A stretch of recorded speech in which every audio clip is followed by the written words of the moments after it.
esta crisis mundial es como consecuencia de que las potencias, los que siempre han sometido, que lamentablemente los países sumisamente han acatado sus dictados, es como efecto de este desastre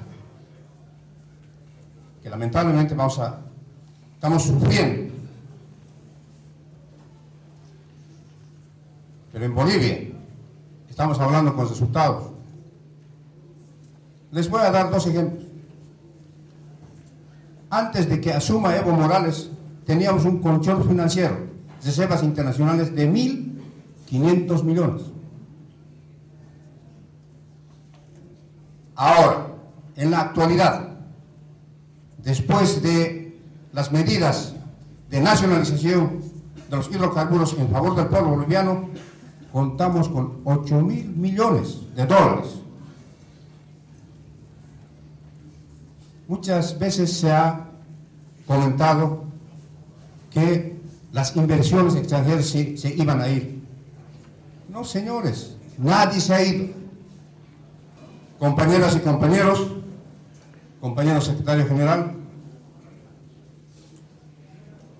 compañeros que se identifican con el proceso boliviano, reiterando mis agradecimientos y felicitando por este gran día, pues quiero despedirme con un causacho y con un jayaya de Perú y Bolivia.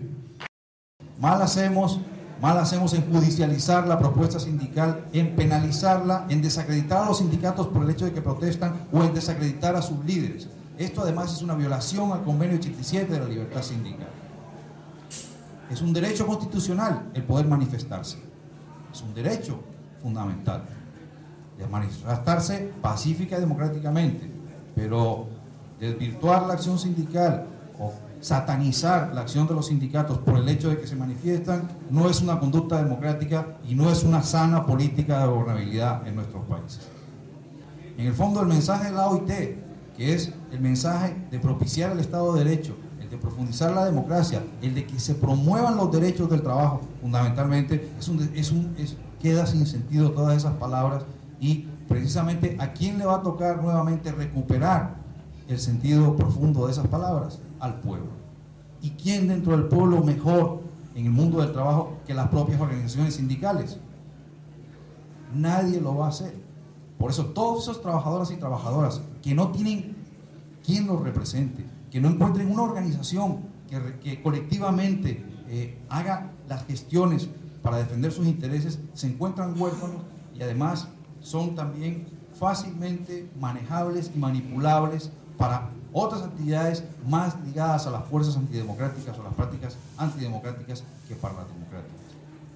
En este momento en que los nubarrones de la crisis mundial amenazan a los trabajadores de todo el mundo, yo quiero comentarles que en mi país, que es un país lejano y del cual quizás no lleguen los ecos de una protesta extendida y masiva que se está dando en estos días, de mi país llega una voz de lucha contra medidas represivas que atajan a los derechos de los trabajadores allá en Europa. Y la protesta ve en estos días ocupación de fábricas, de universidades, de escuelas, de parte de los estudiantes y de los trabajadores. Pese a que, una vez más, la Confindustria, la Confiap de Italia, el gobierno derechista de Berlusconi, traten de dividir los sindicatos, la clase trabajadora, las clases populares. Esta división no va a ser posible. Así como estoy convencido, estamos convencidos que no va a ser posible ninguna división de los trabajadores de Perú, de Italia, de los trabajadores de Bolivia, de los trabajadores de todo el mundo. Porque justamente en este momento históricamente tan crítico, tenemos el deber y la obligación de unirnos más y demostrar a nosotros mismos y al mundo, valga la retórica, pero tenemos que demostrar que otro mundo es posible. Quiero con la anuencia vuestra, hacer una denuncia. Los oscurantismos de siempre, que son enemigos no solo de los trabajadores, sino son enemigos también del mundo académico y del mundo universitario, pretenden ahuyentar el espantajo de la inflación y de la crisis económica que ellos mismos han creado a costa de la educación y de la salud de los hijos de los trabajadores. Deben ustedes saber que los presupuestos de las universidades públicas serán recortados el próximo año en más de 130 millones de soles, sin contar con el factor inflacionario, que las partidas que corresponden al último trimestre del año en curso de las universidades de San Marcos, de la Cantuta y de la UNI han sido recortados. El gobierno pretende que la crisis deben de pagarla los trabajadores y que la crisis debe hacerse a costa de los sectores básicos como la salud y la educación. Finalmente, quiero expresarles a todos ustedes la seguridad de que los perversos designios del gobierno de linchar moralmente, de estigmatizar a vuestro secretario general, no pasarán. Como no pasarán los intentos de